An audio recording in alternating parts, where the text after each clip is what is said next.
Hello friends, and welcome to yet another fascinating video of Wisdom Zone. And I hope you have already guessed it that today I have the 14th session on English conversation practice, and in today's video I am gonna give you 18 powerful phrases to practice your English conversation, and you can incorporate some of them in your writing also. So it is my earnest request to all of you, please watch this video carefully till the end, and if you haven't subscribed to this channel, please do not wait friends and immediately subscribe to Wisdom Zone and hit the bell icon to get the first notification. So without wasting any more time, let's get started. 3, 2, 1. So friends, welcome back once again to this captivating video on English conversation practice, and today I have the 14th session, and as I have promised, in today's video you're gonna get 18 powerful phrases for your everyday English conversation so that you can use them and sound more proficient and confident. Along with that, you can incorporate some of them in your writing also. They are quite crucial for your email writing, letter writing. So please go through the video step by step.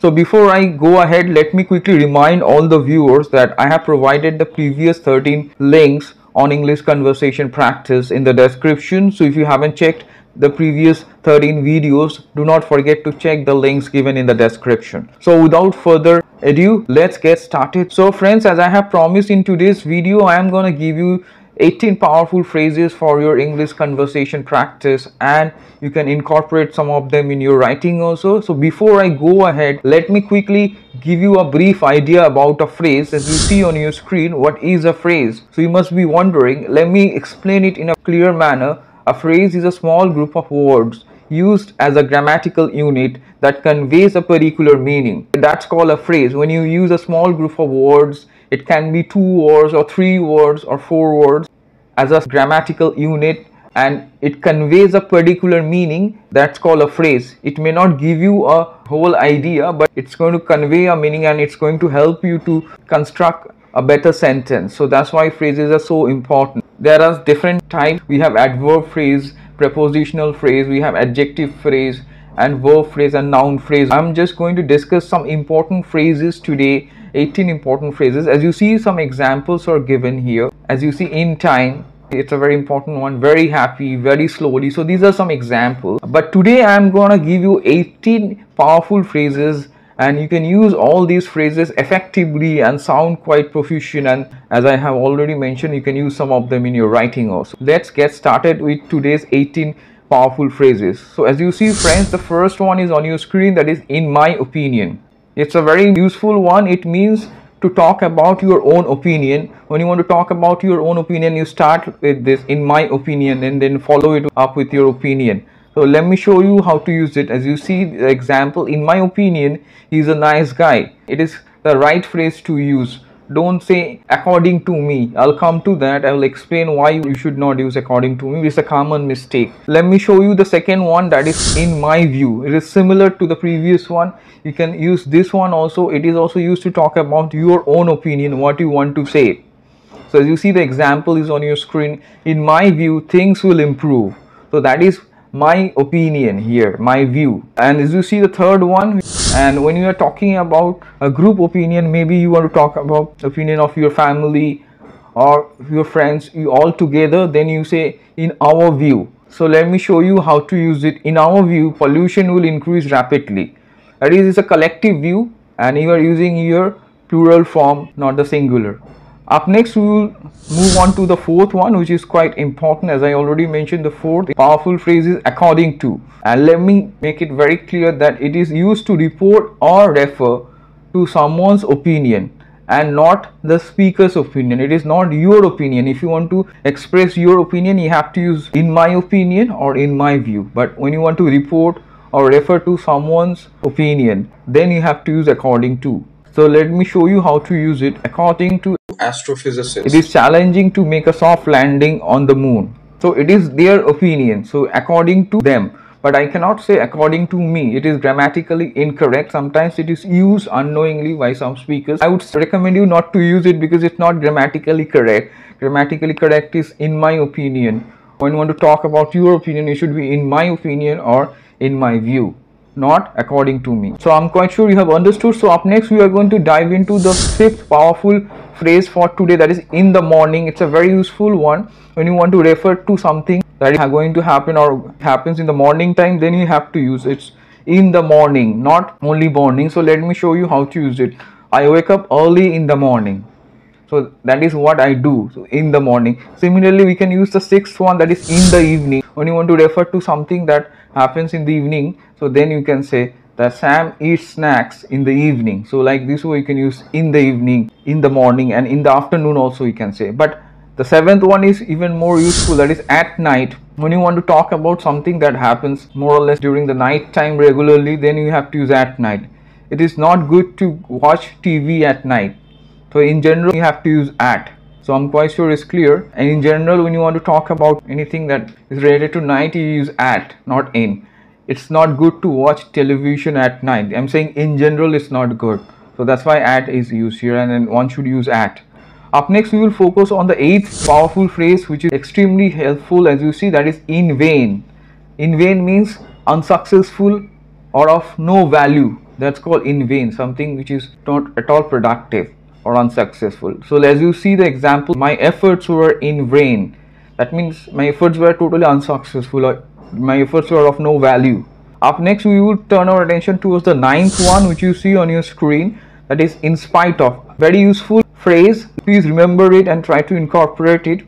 It means even though or despite, and it is used quite frequently in writing also. It can be used in email writing also. So let me show you how to use it. In spite of his troubles, Sam continues to help needy people. That means despite of his troubles, Sam continues to help needy people. It's a very useful one. Try to use it in your conversation and make sentences and comment below. Up next we will turn our attention towards the 10th one, which you see on your screen, that is because of. That means as a result of something, it's called because of. So as you see the example is given on your screen, the match was called off because of a heavy storm. That means as a result of the heavy storm it was called off. I'm quite sure it's crystal clear. And the 11th one is also same as you see on your screen, that's on account of. It is also similar.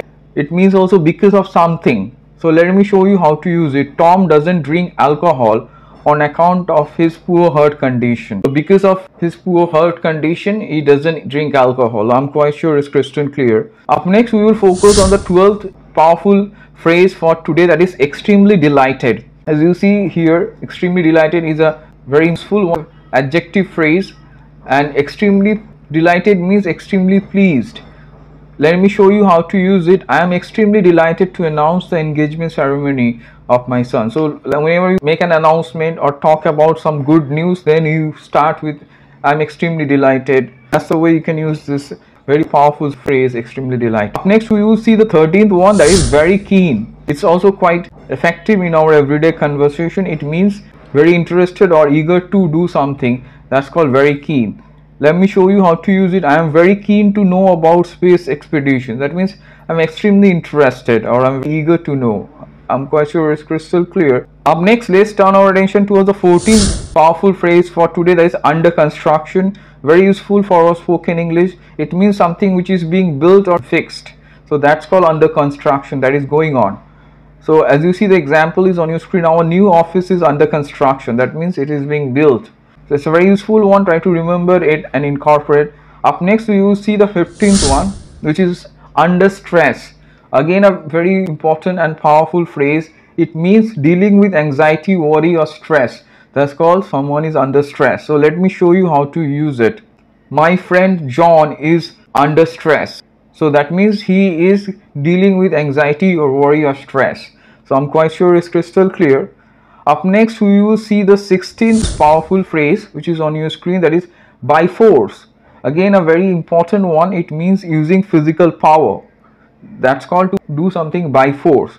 As you see the example is given on your screen, the culprit took my mobile by force. That means by exhibiting physical power, he took it from me. So I'm quite sure it's crystal clear. Up next we will see the 17th powerful phrase for today. It is under suspicion. Under suspicion is also very useful for our everyday English conversation and spoken English. It means thought possibly guilty of a crime. When someone is thought possibly guilty of a crime, then we say that that person is under suspicion.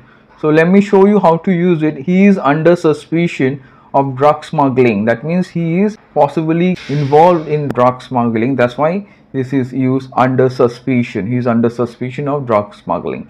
Up next, we are going to focus on the last powerful phrase for today, that is on your screen, that is on time. It's a time phrase related to time. On time means to be punctual. We can use on time to talk about something which is always on schedule. That time we say on time, not in time. I'm quite sure it's crystal clear. When I want to talk about something which is on schedule, punctual, then we use on time. So let me show you. The cab was on time.